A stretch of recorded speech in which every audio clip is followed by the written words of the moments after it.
So, what's up mga kabayan? Nagbabalik na naman tayo dito sa ating channel na kung saan mga kabayan meron na naman tayong pag-uusapan at bibigyan ng reaksyon, no mga kabayan? Kung nakikita niyo yung ating thumbnail patungkol yan mga kabayan, sa mga direktor ng nangyayari pala sa Huwadco mga kabayan. Siya palang may pakanan yan mga kabayan. So syempre mga kabayan, bago tayo magpatuloy sa ating bibigyan ng reaksyon at punto mga kabayan, ay inaanyayahan kita na mag-subscribe at mag-like at mag-share mga kabayan, na sa ganun ay mas marami pa yung makapanood ng ating mga video na ating mga kababayan na hanggang ngayon mapapansin natin mga kabayan na dadala pa rin dito sa mga palabas ni PBM, no mga kabayan, itong administrasyon na to na tayo naman alam na alam natin mga kabayan na tayo ay pinasasakay at pinagluloko lang ng administrasyon na to, no mga kabayan. At syempre maraming salamat din pala mga kabayan dun sa mga galing sa channel ni Tolbuster TV, no. Yan ay ating kaibigan, no mga kabayan noon pa, no, at saka kay Tol Jojo, kay Ka Spencer, syempre mga matatagal na natin kasama yan mga kabayan. Tayo lang yung nagpahinga, no mga kabayan, nagpahinga tayo, konting recap lang mga kabayan. Alam ko yung iba sa inyo kilala yung mga binabanggit ko, yung iba naman ay hindi, no. Tayo kasi mga kasama namin, mga kasama ko dati yan mga kabayan, marami kami at nagkawatak-watak kami mga kabayan. Yung iba ay nandyan sa kabila. At kami naman na Tol Jojo, ni Ka Spencer, Tolbuster, meron pang iba mga kabayan. Nandito tayo sa pagsuporta natin sa mga Duterte, no, sa dating administrasyon. Kasi doon natin naramdaman mga kabayan yung pagiging isang Pilipino, no. Doon natin naramdaman na merong isang Tatay Digong na may malasakit sa bansa natin at sa ating mga Pilipino. Dahil ako isang OFW mga kabayan, naramdaman ko yung pagpapahalaga niya bilang isa akong OFW na mga kabayan. So syempre, pag-usapan natin mga kabayan itong kumakalat na issue na to patungkol diyan sa mga nangyayaring script, no. Nabanggit na rin mga kabayan ni Madam Inday Sara na talagang may script mga kabayan na ginaganap dyan sa Huwadcom. So panoorin natin mga kabayan na sa ganun malaman natin kung tayo ba ay may makukuhang information dito sa Net25 mga kabayan. Tara, pakinggan natin, no. At itong mga to ay siyempre may mga resources to kaya nila nalalaman. Ito, ang ating gusto malaman, Nason, totoo ba ang bali-balita na kapag ka meron pong Quadcom hearing ay nasa palipaligid ang dating senador na si Senador Sonny Trillanes? Hindi lang nasa paligid yan. Nasa mismong kwarto nung chairman ng mga komite.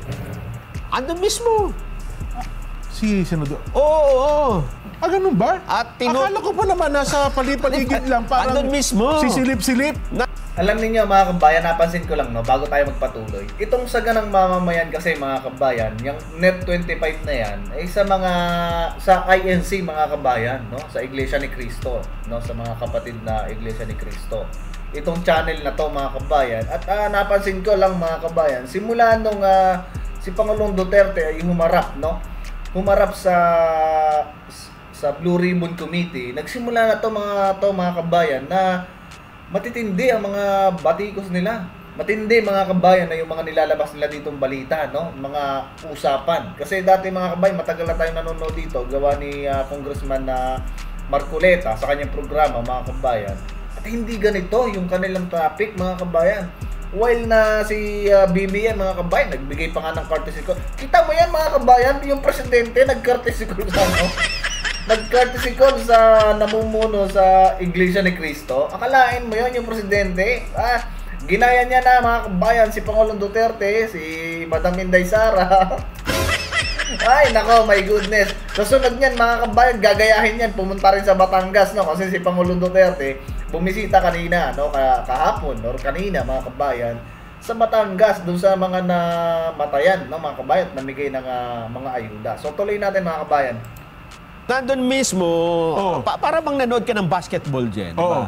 Sa isang basketball, di ba may team yan, may 5. Andun sila sa kanilang bench, halimbawa. Tapos may manager.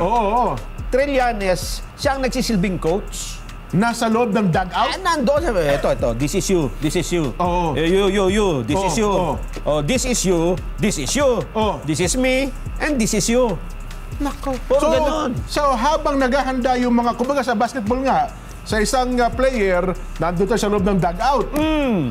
Siya nagtuturo ng tuturo. Para siyang... Bakit? Anong kinalaman ng dating Senador Sani? Hindi ka ba nabigla, Kuya Benny? Sa Senado? Nung bang, hindi mo nakita yun doon? Oh, well, hindi natin nakita. Kaya nga tumahimik ako eh. Ako'y nagulat din eh. Dahil... Hindi man may kakahila dyan. Una, may CCTV, ha? May CCTV sa kamera eh. Pangalawa, ako nagtatanong lang ako, ikaw pala eh. may CCTV sa kamera. At paglabas mo ng house, may mga CCTV sa paligid ng makikita. Ano ang ginagawa nung dating Senador? Ang alam ko, nag-file ito ng Certificate of Candidacy bilang mayor ng Caloocan. Makakalaban yung Along Malapitan. Ano lang pala yan, Jen? Batay dun sa... Baka naman ka, Jen Nelson, naghahanap lang ng matatawag natin mga kabayan na suporta dito sa mga congressman. Kayo naman. Itong dalawa naman ni Jen at saka ni Nelson, meron na naman dito mga pasabog mga kabayan eh. 'Di ba? Sa impormasyon na nakarating sa akin, ito ay A1, ha? Hindi A1, ha? Oo, A1 information to. A1! Smoke screen lang pala yung pagtakbo niya dyan. Sa Caloocan? Oo. So hindi siya seryoso talaga? Para hindi siya masyadong mapaghinalaan. Kasi pwede na yun siya, busy ako sa Caloocan eh. Kumakampanya ako dyan eh. At siyempre, yan na rin ang way para... Ito ang campaign donation namin sa'yo. Diba? Ganon. Hindi, pero ang alam ko, anong magiging papel niya ba? Halimbawa, General Romeo Acop. Papayag ba yung Romeo Acop, isang kapitan, na didiktahan siya bilang isang retiradong general nung Sani Trillanes? Magkakakutsaba nga, Jen. Kita mo mga kabayan, kahit itong mga angkor ng Net25, di ba? Hindi lang tayo mga kabayan na nakakapansin, hindi lang yung mga kasamahan natin. Kahit yung mga angkor, mga kilalang angkor. Isipin nyo na lang mga kabayan si Kated Pailon, di ba? Isa rin yan mga kabayan sa mga bumabatikos ng malala sa administrasyon na to. Hindi lang tayo mga kabayan, di ba? Napansin ninyo, halos lahat ng mga kabayan, pumupuna na dito. Pumupuna na mga kabayan dito sa mga pinaggagawa ng administrasyon na to. Siyempre mga kabayan, administrasyon niya, nasasakupan niya yung mga aso niya dyan sa Congress. Diba mga kabayan? Tuloy pa natin mga kabayan. Kasi kung gumagawa siya ang gumagawa ng play ka mo eh. Ganito, Jen. Sino ba ang bumuo at mayroong ipinail na kaso sa International Criminal Court? Yung grupo ni Sani Trillanes. Sinong may mga dokumento noon at nakakaalam kung ano mga dapat na i-corroborate dun sa mga nandoon? Mapatibay yung reklamo niya. Kaya nga sabi ko noon pa, ito hindi ko pa alam yung kay Trillanes, ha? Kasi pinag-kumpara ko eh. Yung pong ipinail sa ICC at yung mga statement na lumilitaw ngayon, sabi ko hindi na bago. Nabasa ko na yan dun sa ipinail nila sa ICC. Binibigyan lang nila ng mga tao na nagsasalita. Ayun! Kasi nga, ang sabi ng DOJ, hindi kami magbibigay ng mga papeles sa inyo, ICC, sa mga reklamo na yan. Hindi kami makikipag-cooperate. Pero kung lumitaw sa Quadcom hearing, so pwede na nilang i-extract? Ganun ba ang play? Tama mga kabayan. Tama tong mga nababanggit nila dito, no? Kasi yung ating kasing mga pagdinig diyan ng mga Quadcom, pagdinig sa Blue Ribbon Committee is on public mga kabayan. At naka-live 'yon. Makukuha ninyo sa YouTube. Lahat ng mga sinabi walang filter 'yon mga kabayan. Unlike dun sa pagka nag-edit na sila kasi nababasa yung mga kabayan, no? Doon sa record ng archives, no, ng Senate at ng Congress. Naka-record kasi yan mga kabayan. Yung iba inaalis dyan, like for example yung mga mura-mura ni Pangulong Duterte. Diba? Pero dito kasi mga kabayan, sa live cast nila sa YouTube, makikita yun mga kabayan ng ICC, no? Kaya siguro talaga mga kabayan na pinipilit nila si Pangulong Duterte dumalo, magbigay ng kanyang mga nalalaman para on public mga kabayan, mismo ng ICC makakapanood, no? Matibay mga kabayan, magaling. Kaso ang problema, yung plano ng mga kabayan, hindi, si Pangulong Duterte mga kabayan may matalinong utak niyan at lalo na yung mga legal counsel niyan mga kabayan, di ba? Si Sal Panelo na lang mga kabayan. Yung utak nun yung binubuka ng bibig nun pag minsan mga kabayan kung di mo i-google o di kaya Webster Dictionary mo mga kabayan, di ba? Ando na. Pwede mo nang i-extract. Kaya pala ang statement kayon, maging sa Senado, Hindi sila magbibigay. hindi kami magbibigay ng anumang dokumento. Kasi pwede naman kunin. Pero walang pumipigil sa inyo Bakit naman hindi, di ba? sapagkat public documents yan na kunin yung anumang nangyari sa pagdinig ng Senado at saka ng Quadcom. Eto pa, ang katunayan, Jen. Ha? Eto, ang katunayan. Disgrasya tayo nito. Eto pa, ha? Eto, lumabas ito kahapon lang. Ano bang petsa ngayon? Kanina lang, mag-aalauna, ha? Babasahin ko sa'yo, ha? Alauna, sige. Former Senator Antonio Sani Trillanes Deport on Wednesday, today yan, ha? Okay. Said the transcript of the Monday Senate hearing on the former administration's drug war has been sent to the International Criminal Court. Ano sabi niya? The transcript of the Monday Senate Na ang hearing pagdinig noong Lunes sa Senado on ay the former administration's drug war tungkol sa dating kampanya ng yung drug war ng dating administrasyon ay has been sent to the International Criminal Court. ay naipadala na sa International Criminal Court. Ito pa, dagdag, ha? The pertinent Quadcom transcripts. Paano tatagalogin yung pertinent? Pertinent. Yung permanente. Mga importante. Yung mga the pertinent Quadcom transcripts were transmitted early on. So, Noon pa, maaga pa, and all were duly received. nako po. So, parang napatitibayan nga, Nelson. Ano ha? Yes, yung sinasabi ko. Kaya siya nandun dahil ito ang pinadala namin, ito yung kasong ipinail namin sa ICC. Nako. Ito yung mga kulang. Ito, walang magko-corroborate ito. O yan, si Garma, ilagay mo dito. Sino pa? O ikaw, dito ka. Lahat nilagyan nila ng tao. Para pag ipinadala noon, hinanapasan ng ebidensya. Ito po, nasa transcript. Inamin ba ni Duterte? Ito po, nasa Senate. O, igaganon-ganon nila. So, pagtatagni-tagniin, buo ang kumpleto na, buo na ang reklamo sa ICC? Oo na. Kaya yung sinasabi ni na Abante at ni Dan Fernandez na hindi namin yan ipapadala, ano lang yan? Talaga namang hindi na ipapadala. Kasi pwede mo nang i-extract. Dahil public document. Dahil public documents. Nakuha na. Kaya pala mga kabayan, nasabi din ni Abante na kahit na si Pangulong Duterte mga kabayan ay hindi na pumunta o dumalon, no? Ang talino mga kabayan na naging plano nila dyan. Ang taba ng utak ni Trillanes, no? Napakagaling mga kabayan na kanilang mga pinalano, no? Ang tanong mga kabayan, papasa kaya yun sa ICC? Diba?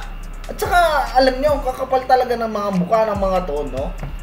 Isipin mo, parang for example lang yan nasa bahay may problema kayo sa isang bahay mga kabayan. Ngayon, pupunta yung kasama mo sa kapitbahay para doon magreklamo, magsabi ng mga problema ninyo. Di ba nakakahiya mga kabayan yung bansa natin? Di ba? Nakakahiya mga kabayan na tayo doon pa nagkakalat sa ibang bansa. Naway lang mga kabayan, mga member nun, marami, iba't ibang bansa, no? Nakakahiya itong mga pinaggagawa nitong mga krokso na to, mga kabayan. Naway na gumagana naman mga kabayan, yung ating hudikatura. Okay lang sana mga kabayan kung yung ating korte ay hindi gumagana. Ang problema mga kabayan, gumagana diba? At saka kung halimbawa ang ICC mga kabayan ay pumunta sa Pilipinas, hindi kaya madamay mga kabayan si BBM sa dadamputin. Napansin niyo ba mga kabayan? Naisip niyo ba yung naisip ko? So well mga kabayan, tuloy muna natin to. Record sa YouTube at saka sa Facebook yan Yes! So, paano kaagad nakukuha ni Antonio Trillanes ang transcript sa Quadcom dyan? Nako. Sabi niya, the pertinent Quadcom transcript were transmitted early on, noon pa, maaga pa, and were duly received. So, kasi nga, nandun siya lagi. Nako. So, ano ngayon ang mangyayari dito, Nelson? So, parang totoo talaga. Ayoko pang maniwala na may kamay o may pakikialam yung Sonny Trillanes sa pagdinig ng Quadcom. Mukhang hindi ko alam kung sino ang ginamit nino, ha? Maaaring siya'y ginamit nung Quadcom o si Trillanes ginagamit niya yung Quadcom. Ha? Hindi natin alam.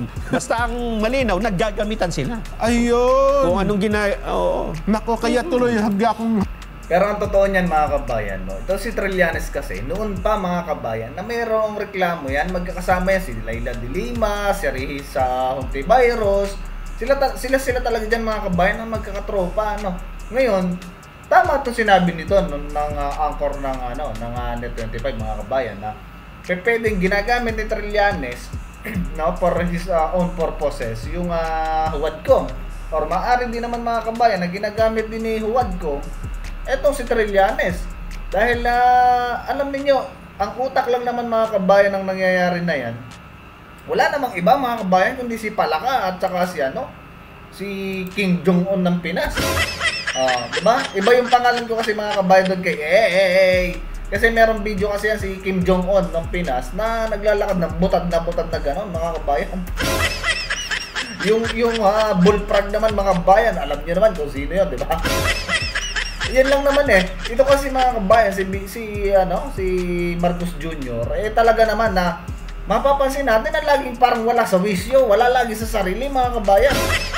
Lagi pa ito yung magsasalita mga kabayan, pangiti-ngiti na ngayon, pagising-ngisi. Hindi mo alam mga kabayan kung ano ba yung trip nun Yung kahit walang nakakatawa mga kabayan, bigla kang natatawa.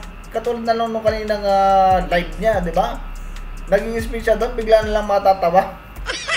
Halata mo mga kabayan, yung fly high black butterfly na datingan, di ba mga kabayan? Kaya alam niyo ang nangyayari ngayon sa bansa natin, isipin niyo, ang dollar ngayon mga kabayan, ang taas na, no? Ang taas na ng palitan, even sa real o kung ano pa man, basta bumabagsak mga kabayan ang ekonomiya ng bansa natin, mararamdaman natin yan sa foreign exchange. Ay yung mga OFW natutuwa kasi mataas ang palitan. While na nalulungkot din, katulad ko mga kabayan. Kasi, pag tumataas kasi mga kabayan, pabor sa atin yun. Kasi, mataas yung palit, malaki yung mapapadala mo. Kaso ang problema mga kabayan, yung pera or yung value na pinapadala mo, parang useless din. Kasi tumaas ang mga bilihin mga kabayan. Halos di mo na rin na maramdaman na malaki din yung pinadala mo. Diba mga kabayan, lalo na yung mga especially yung mga OFW din dyan. Hanggang ngayon, Nelson, ako'y umaasa na baka mayroon pang isang lumabas dyan na mga sworn statement at magpapatibay na talagang sila ay dinidiktahan, nadidiktahan, sinasabihan ng mga dapat nilang sabihin dyan sa Quadcom. Ito ang tanong na lang nila siguro. May ebidensya ka ba na si Trillanes ay nandun talaga sa hearing kapag nag-hearing yung Quadcom? Ako ngayon natatanong ako kung meron? Wala akong alam Ang sagot, meron po. Diba? Meron.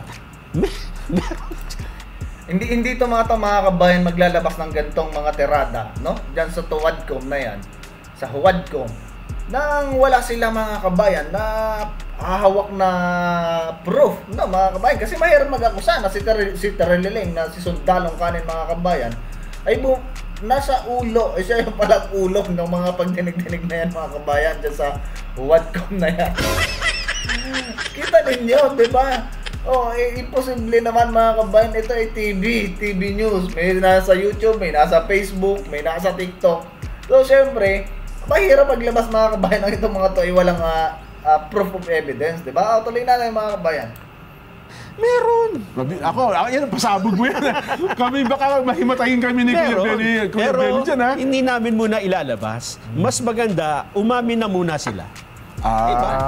Aminin niya na muna. Na nandun talaga? Oo, at ipaliwanag niya kung bakit nandyan. At kung ano ang partisipasyon. Ano ang papel nung senator? Baka naman humihingi ng tulong kasi mga kampanya sa Caloocan. Kasi yung tatay nung kalaban niya, congressman eh. Di ba? Si Kong Oka Malapitan. Di kaya? Kung ganun sana. Paano kung nilalapitan mo yung mga ihaharap na resource pa, tinitingnan mo yung supplemental affidavit nila. Diba? Bakit mo pinapakialaman? Yun, tama mga kabayan. So, siyempre, mga kabayan, sa sobrang haba ng live nito, dito na natin ikakat to, mga kabayan. At kung gusto nyo mapanood yung buong live na to, mga kabayan, puntahan nyo tong Net25, mga kabayan. No? So, siyempre, alam niyo no, malinaw pa sa tubig, no? Sa clear crystal water, mga kabayan. Yung nangyayari talaga dyan sa Tuwadcom. Isipin ninyo, mga kabayan, yung isang kernel na testimony, no? Nagbasa ng kanyang affidavit doon sa Blue Ribbon Committee. Mga kabayan, mahirap yung ginawa noon. Kasi, nanindigan siya. Unang-una, mga kabayan, lalo na kung babanggain mo yung mga nasa administrasyon. O anong mangyayari sa'yo, mga kabayan? Either na matanggal ka sa trabaho or sampahan ka nila ng kaso. Yun lang naman, mga kabayan, doon. Sayang yung kanyang pagiging, mga kabayan, yung pinaghirapan niya para makarating siya sa isang pagiging kernel, tapos itinayan niya ng ganon, mga kabayan. Dito, mga kabayan, sa ginawa nitong kernel na to, siyempre marami ang humanga, no? Isa na tayo doon, mga kabayan, kasi isa siya sa mga police, no? Men in uniform na inangat yung konting nalulubog ng dignidad ng ating kapulisan, mga kabayan. Kasi napansin niyo, no? 'Di ba? Ang daming mga binalasubas ng Tuwadcom na pulis. 'Di ba? Kaya masasabi natin, mga kabayan, na dapat talaga, no, mga kabayan, na tumindig na ang mga Pilipino. Huwag nang hayaan, mga kabayan, katulad ngayon, may bagyo na naman, mga kabayan. Siyempre, hindi pa nakaka-recover, may bagyo na naman. Kawawa, mga kabayan, ang ating mga kapwa Pilipino, 'di ba? Unlike sa yung katulad ni Madam Inday Sara, 'di ba? Si Madam Inday Sara, mga kabayan, nakita ko na mayroon siyang goodwill para sa ating mga Pilipino at para sa ating bansa. Dito, mga kabayan, sa administrasyon natin, puro yung mga pinlalabas nila, mga statistic, mga report, puro mga kabayan, hindi makatotohanan. Kumbaga, puro doctorate, mga kabayan, nililin lang nila ang taong bayan sa kanilang mga nilalabas na report. Diba, mga kabayan? So, ayun, hanggang dito lang muna ulit, mga kabayan, ang ating video. At medyo oras na rin, mga kabayan. Tayo nakakaramdam na ng antok, mga kabayan. So, ayun, ingat kayo, mga kabayan. Lalo na ngayon, may bagyo na naman sa Luzon. Subok ang flood control ni Marcos Jr. So, ayun, kung di ka pa, mga kabayan, nakasubscribe, mag-subscribe ka, mag-like, mag-share. At nasa ganun, mga kabayan, marami pa makapanood sa atin ng mga videong ginagawa. At magbigay ka na rin ng iyong opinion dyan sa comment section. Natin soon, mga kabayan, makakapag-live din tayo dito sa ating YouTube. God bless sa inyo lahat, mga kabayan. Adios sa inyo.